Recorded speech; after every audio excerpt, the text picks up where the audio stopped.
উদ্ধার এবং সন্ত্রাসী গ্রেপ্তারের জন্য এবং আমরা ব্যবসায়ীদের পক্ষ থেকে অগ্রাধিকারমূলক কিছু প্রস্তাব ওনাদের কাছে রেখেছি। অগ্রাধিকার ভিত্তিতে যে প্রস্তাবগুলি দেওয়া হয়েছে তার প্রথম দফাটাই ছিল আমরা সারা দেশের ব্যবসায়ীরা পর্যাপ্ত নিরাপত্তা চাই এবং নিরাপত্তা নিয়ে ব্যবসা বন্ধ করতে চাই। আমরা মালামাল নিয়ে এক জায়গা থেকে অন্য জায়গায় আনামা হতে চাই, সেটাকে আনতে চাই। আমরা পর্যাপ্ত নিরাপত্তা চাই। দ্বিতীয় দফাটা ছিল বাংলাদেশের স্বর্ণনীতিমালা ঘোষণা করা হোক। বাংলাদেশের সরকার 2018 সালে আংশিক স্বর্ণনীতিমালা ঘোষণা করছে। আমরা চাই সরকার ও ব্যবসায়ীদের স্বার্থে পূর্ণাঙ্গ স্বর্ণনীতিমালা দেওয়া হোক।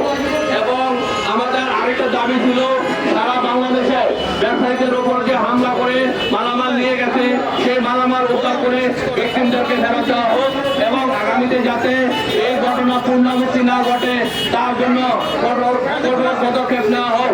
তাহলে আগামীতে সন্ত্রাসীরা আর কোনো ঘটনা ঘটাইতে সাহস করবে না।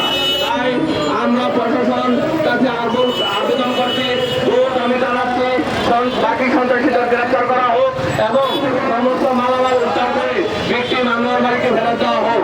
আমরা এই আজকের সংবাদ সম্মেলন থেকে আরো দাবি জানাচ্ছি, আমরা ব্যবসায়ীরা নিরাপত্তা চাই এবং নিরাপদে ব্যবসা পরিচালনা করতে চাই।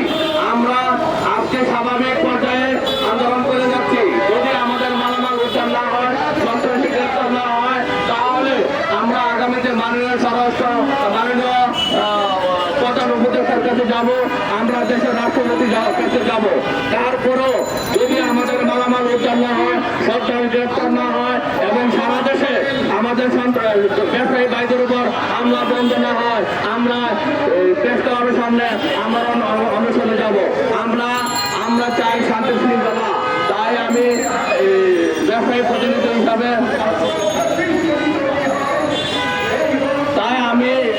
সংক্ষেপে আরেকটু কিছু বলতে চাই যে আমরা আমাদের মূল দাবি একটাই আপাতত যে নিরাপত্তা দেওয়া হোক ব্যবসায়ীদেরকে এবং আনোয়ার ভাইয়ের মালামাল উদ্ধার করে আনোয়ার ভাইয়ের কাছে মালামাল ফেরত দেওয়া হোক।